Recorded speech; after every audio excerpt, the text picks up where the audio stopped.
Shalom, salam sejahtera untuk kita semuanya. Masih bersama dengan saya, Pendeta Daniel Siswanto. Kita akan melanjutkan pelajaran sekolah sahabat kita. Saudara, kita telah tiba di pelajaran yang ke-11 di triwulan yang keempat di tahun 2022. Satu pelajaran yang sangat penting dan juga menarik dengan judul Penipuan Akhir Zaman. Namun sebelum kita mempelajari lebih dalam, mari kita tunduk kepala dan kita berdoa. Bapa kami yang di sorga, bila mana kami akan mempelajari firman-Mu melalui pelajaran sekolah sahabat ini, biarlah Engkau curahkan kuasa Roh Kudus Tuhan kepada masing-masing kami. Kami dimampukan untuk mengerti dan memahami akan firman ini. Iman kami semakin kokoh di dalam kebenaran firman Tuhan. Terima kasih ya Tuhan. Dalam nama Yesus kami berdoa. Amin. Penipuan akhir zaman. Ayat inti terdapat di dalam 2 Korintus 11 ayat 14 sampai dengan 15. Hal itu tidak usah mengherankan, sebab iblis pun menyamar sebagai malaikat terang. Jadi bukanlah suatu hal yang ganjil jika pelayan-pelayannya menyamar sebagai pelayan-pelayan kebenaran. Kesudahan mereka akan setimpal dengan perbuatan mereka.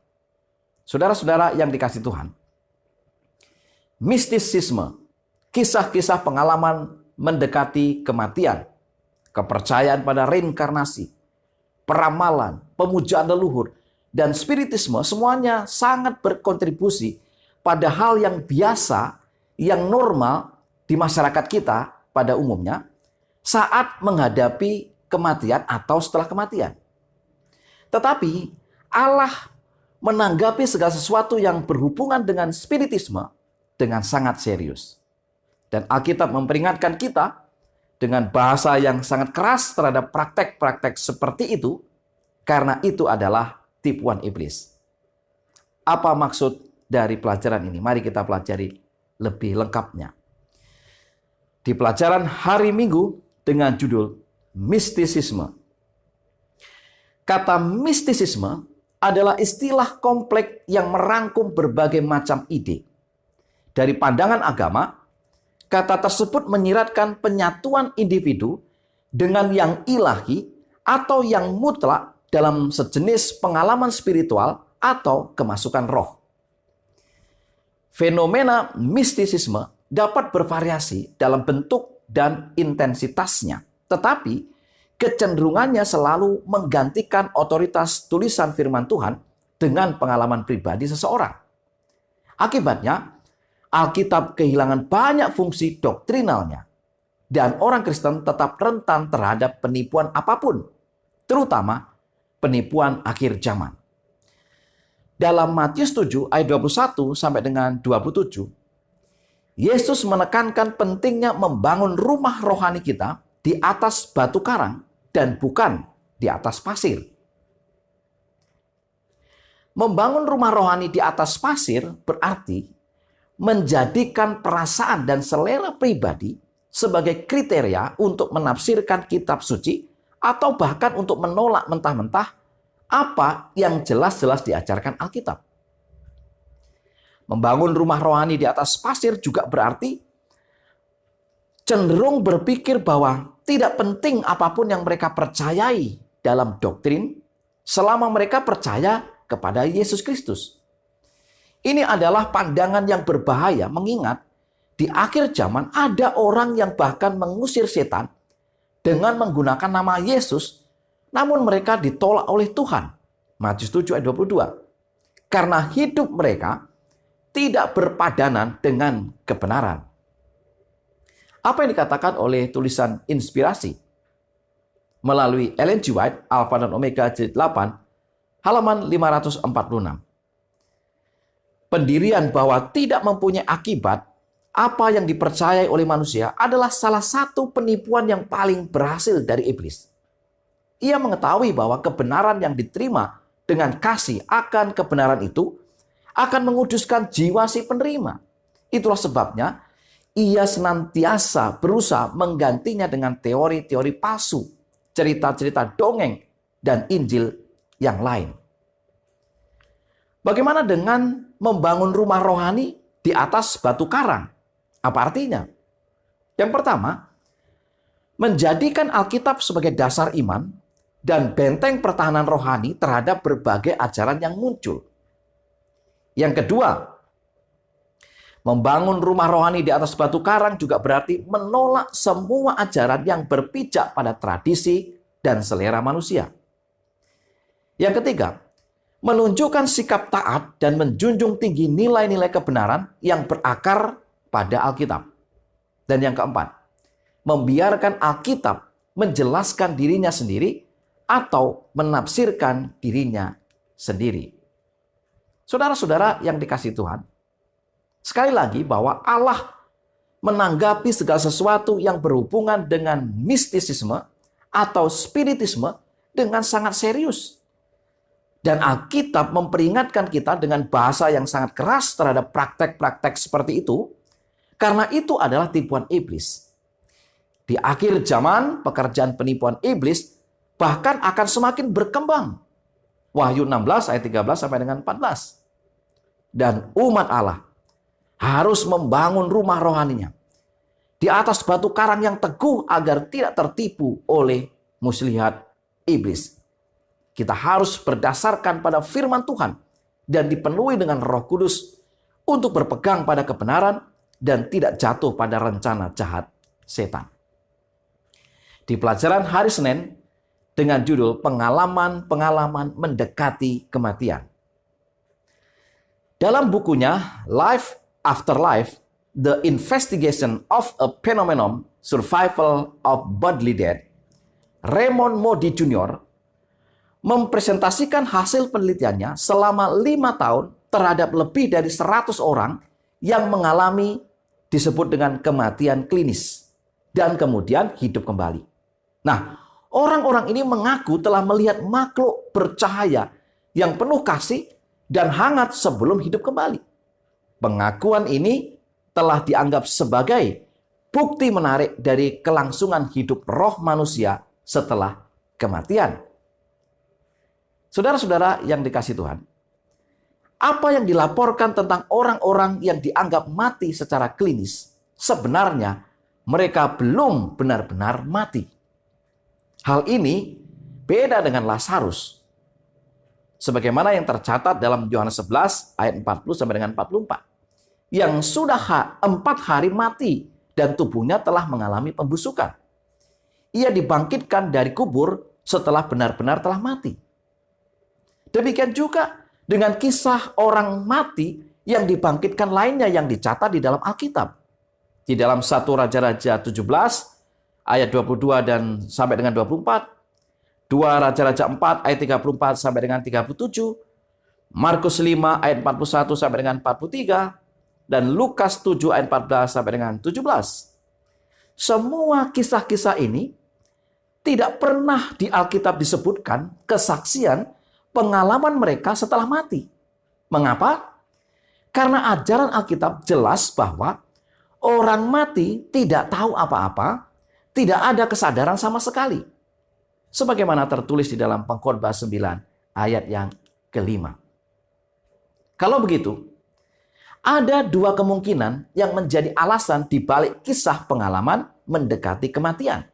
Yang pertama, halusinasi psikokimiawi alami di bawah kondisi yang ekstrim.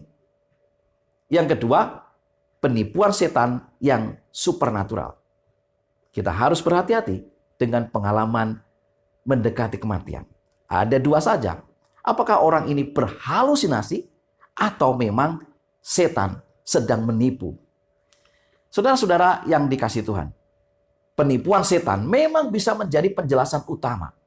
Karena dalam beberapa kasus, orang-orang ini mengaku telah berbicara dengan kerabat mereka yang sudah meninggal. Namun demikian, ini juga bisa menjadi faktor kombinasi dari kedua hal tersebut. Apapun bentuknya, ini tidak alkitabiah dan cenderung menyesatkan. Karena itu, sangat penting bagi kita untuk berpegang teguh pada ajaran firman Tuhan. Terlepas dari pengalaman apapun yang kita atau orang lain mungkin miliki, dan semenarik apapun kisahnya, dan sekuat apapun buktinya, itu tetaplah tidak sesuai dengan Alkitab. di pelajaran hari Selasa dengan judul reinkarnasi. Sementara kebanyakan orang Kristen percaya pada keberadaan jiwa yang abadi yang tinggal di surga atau neraka permanen setelah kematian, mereka yang percaya pada reinkarnasi berpendapat bahwa jiwa yang abadi seperti itu melewati banyak siklus kematian dan kelahiran kembali di bumi ini. Bagi sebagian orang, reinkarnasi dianggap sebagai proses evolusi spiritual yang memungkinkan roh mencapai tingkat pengetahuan dan moralitas yang lebih tinggi dalam perjalanannya menuju kesempurnaan.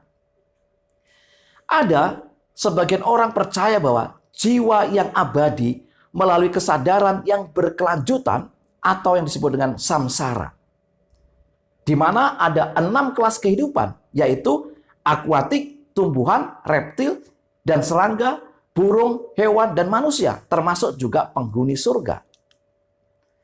Saudara-saudara yang dikasihi Tuhan, mengapa mereka yang berpegang pada ajaran Alkitab tidak dapat menerima teori reinkarnasi sebagai sebuah kebenaran? Pertama, teori ini bertentangan dengan ajaran Alkitab tentang kematian, jiwa, dan kebangkitan tubuh. Yang kedua, teori ini meniadakan doktrin keselamatan oleh kasih karunia melalui iman dalam pekerjaan penebusan Yesus Kristus, sebagaimana tertulis dalam Efesus 2 ayat 8-10, dan menggantikannya dengan pekerjaan manusia. Yang ketiga, teori ini bertentangan dengan ajaran Alkitabiah bahwa takdir abadi ditentukan selamanya oleh keputusan seseorang dalam hidup ini. Matius 22 ayat 1-14. Saudara juga bisa baca secara lengkap di dalam Matius 25 ayat 31-46. Yang keempat, teori ini meremehkan arti dan hubungan kedatangan Kristus yang kedua kali. Yohanes 14 ayat 1-3. Dan yang kelima, teori tersebut menawarkan kesempatan setelah kematian bagi seseorang untuk dapat mengatasi kesukaran hidupnya sendiri, yang mana hal itu tidak alkitabiah karena manusia ditetapkan untuk mati hanya satu kali. Ibrani 9 ayat 27. Jadi tidak ada evolusi di sana setelah kematian. Saudara-saudara yang dikasihi Tuhan, tidak ada tempat untuk gagasan reinkarnasi dalam iman orang Kristen. Pelajaran hari Rabu dengan judul Penujuman dan Pemujaan Leluhur. Penujuman adalah bentuk pemanggilan arwah yang diduga aktif dari orang mati untuk mendapatkan pengetahuan seringkali tentang kejadian di masa depan. Pemujaan leluhur adalah kebiasaan pemujaan terhadap leluhur yang telah meninggal karena masih dianggap keluarga dan arwahnya diyakini dapat mempengaruhi kehidupan orang yang hidup. Nah, praktek seperti ini bisa sangat menarik bagi mereka yang percaya pada jiwa yang abadi dan yang juga merindukan orang yang mereka cintai yang telah meninggal. Apa kata Alkitab tentang praktek penujuman atau pemujaan leluhur dan sejenisnya itu? Semua peramal, dukun, ahli sihir, dan ahli nujum adalah kekejian bagi Tuhan dan harus dihukum mati dengan rajam. Itu sangat jelas dikatakan di dalam kitab Perjanjian Lama, Imamat 19 ayat 31, Imamat 20 ayat 6 dan 27, Ulangan 18 ayat 9 sampai dengan 14. Kemudian di dalam Yesaya 8 ayat 19 sampai dengan 20, firman Tuhan mengatakan, "Dan apabila orang berkata kepada kamu, mintalah petunjuk kepada arwah dan roh-roh peramal yang berbisik-bisik dan komat kamit, maka jawablah, bukankah suatu bangsa patut meminta petunjuk kepada Allahnya? Atau haruskah mereka meminta petunjuk kepada orang-orang mati bagi orang-orang hidup? Carilah pengajaran dan kesaksian. Siapa yang tidak berbicara sesuai dengan perkataan itu, maka baginya tidak terbit fajar." Sesuai dengan hukum ini, Saul telah menghancurkan semua dukun dan peramal dari Israel. 1 Samuel 28 ayat 3 dan ayat 9. Namun sangat disayangkan, di kemudian hari Saul justru mencari petunjuk dari seorang dukun. 1 Samuel 28 ayat 3 sampai dengan 25. Dia memintanya untuk memanggil mendiang Nabi Samuel yang konon muncul dalam penampakan ahli nujum dan berbicara kepada Saul. Roh penipu yang berpura-pura menjadi Samuel memberitahu Saul, besok engkau serta anak-anakmu sudah ada bersama-sama dengan daku. Saat meramalkan kematian Saul, roh penipu itu dengan mengambil bentuk Samuel, hal ini menegaskan kembali teori yang tidak alkitabiah tentang keabadian jiwa. Itu adalah penipuan yang kuat dan Saul seharusnya tahu lebih baik daripada terlibat dengan apa yang sebelumnya dia sendiri kutuk. Saudara-saudara yang dikasihi Tuhan, alasan mengapa kita harus terus membentengi hidup kita dengan iman, doa, dan ketaatan pada firman Tuhan adalah karena seringkali ketika seseorang berada di bawah tekanan, dia bisa jatuh kepada praktek-praktek yang salah dan menyesatkan. Di pelajaran hari Kamis dengan judul penjelmaan dan penampakan lain.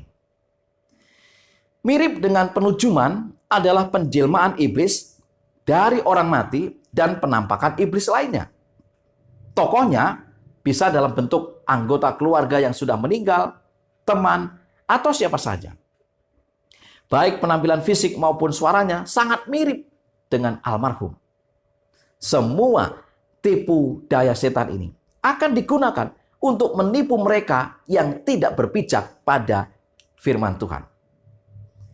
Pena Inspirasi Ellen G. White dalam buku Alfa dan Omega jilid 8 halaman 585 dan 657 menegaskan, para rasul sebagaimana diakui oleh roh-roh pendusta itu disuruh menyangkal apa yang mereka tuliskan pada waktu Roh Kudus mengilhamkan mereka di dunia ini.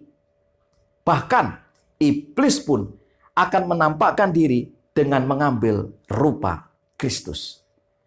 Pertanyaannya adalah, apakah yang harus menjadi perlindungan kita terhadap penipuan setan yang seperti itu? Yang pertama, Rasul Paulus memperingatkan kita bahwa karena perjuangan kita bukanlah melawan darah dan daging, tetapi melawan pemerintah-pemerintah, melawan penguasa-penguasa, melawan penghulu-penghulu dunia yang gelap ini, melawan roh-roh jahat di udara. Efesus 6 ayat 12. Kita dapat dilindungi dari penipuan ini hanya dengan mengenakan seluruh perlengkapan senjata Allah. Efesus 6 ayat 13. Sebagaimana yang dijelaskan secara lengkap dalam Efesus 6 ayat 13 sampai dengan 18. Yang kedua, sosok dan penampilan setan bisa sangat menakutkan dan menipu. Tetapi mereka tidak dapat menyesatkan orang-orang yang dilindungi oleh Tuhan dan didasarkan pada firman Tuhan. Dari pandangan doktrinal, mereka yang percaya pada doktrin Alkitabiah tentang keabadian bersyarat dari manusia tahu bahwa setiap penampakan atau komunikasi dengan orang mati berasal dari setan dan perlu ditolak oleh kasih karunia Allah yang kuat. Yang ketiga, tidak peduli seberapa kuat, meyakinkan, dan tampak nyata perwujudannya, kita harus selalu berpegang teguh pada ajaran bahwa orang mati tertidur di dalam kubur. Saudara-saudara yang dikasihi Tuhan, jika iman seseorang tidak sepenuhnya didasarkan pada apa yang Alkitab ajarkan tentang keadaan orang mati, maka dia akan lebih mudah jatuh ke dalam penipuan setan.